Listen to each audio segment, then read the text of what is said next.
Can y'all hear me okay? Yes. Yep, awesome. All right, good evening. As Mrs. Holt said, my name is Audrey Richards, and I graduated from Reed Spring almost 10 years ago. When I was in the 4th grade, just down the street from here, I decided I was going to become president of the United States of America. You know, like you usually do. You have to plan ahead for these things.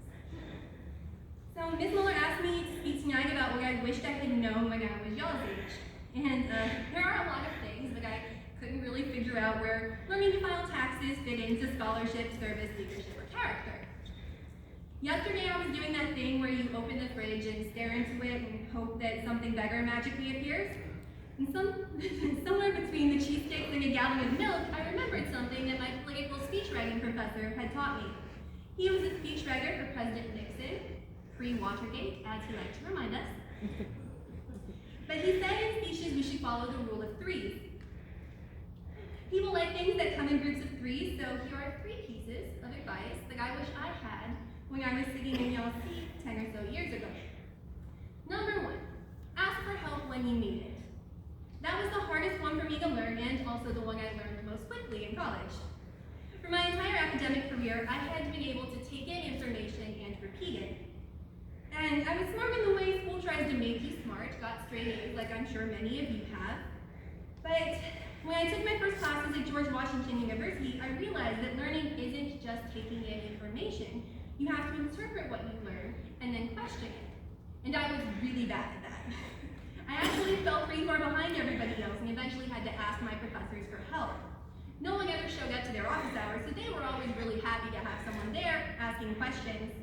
But without, for me, there was always a sort of shame about it because I had always been able to find the answer on my own. However, without them, I never would have been able to succeed. So the hardest thing was learning that asking for help is okay because nobody ever has all the answers. Now, number 2, surround yourself with good people. Life is hard and you can't drag yourself through it alone. Eventually things go back around to number 1 and you have to ask people for help. So be sure you have people around you who are willing to help you when you need it. You can tell a lot about a person by the friends they keep and how they treat the people around them.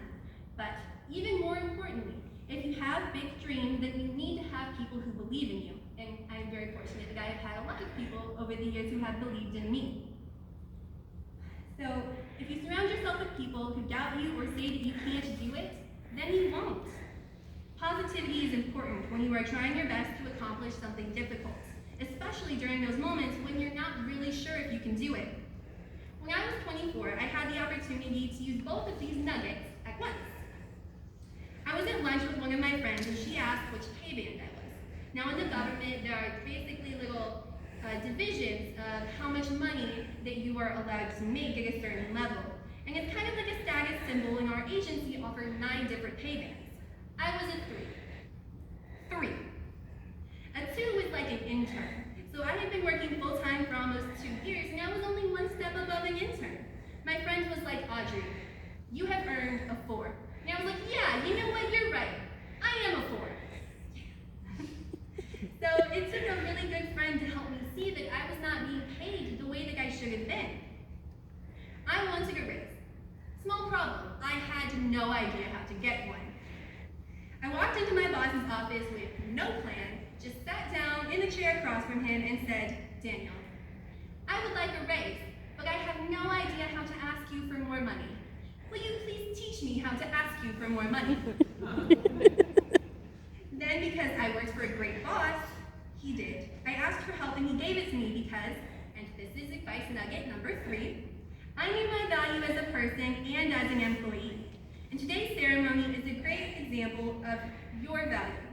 What you have done today is impressive. Y'all have dedicated yourselves academically, and it is important to be proud of yourselves when you accomplish something of this magnitude. You don't get good grades unless you want them, and you did. So good job. And also, colleges love to see National Honor Society on an application. So most importantly, however, this is proof that you can accomplish what you set out to do. Ambition comes in different forms. For me, I was 9 years old and decided I was going to be the president.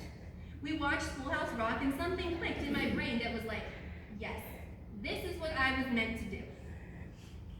So I went to college in DC, worked at the Treasury Department, became a sports writer, and then I ran for Congress. Because even when people told me, maybe you can't actually do that, I went ahead and did it anyway because I knew that I could. So tonight, this is proof that you should pursue what you want. Because deep down, you know that you can. Sure, it's hard, but every time you get closer to your goal, you think, it was definitely worth it. And when I came and spoke a few weeks ago to some of the careers classes here at Reed Spring, there were a lot of you who said you do have bigger goals. I heard anesthesiologist, filmmaker, engineer, and so much more. Many things that I could never do because I don't have the skill set. And it is so great to have big dreams, even if they are wild and ridiculous. Let's be honest, everything I have ever done is completely ridiculous. But even if your dreams are pretty far out there, they're out there, aren't they? You just have to go and get them. All you have to do is ask for help when you need it, surround yourself with good people, and trust that you can do what you want to do. Congratulations on being inducted into the National Honor Society, and I hope you all dream very, very big. Thank you. I love that.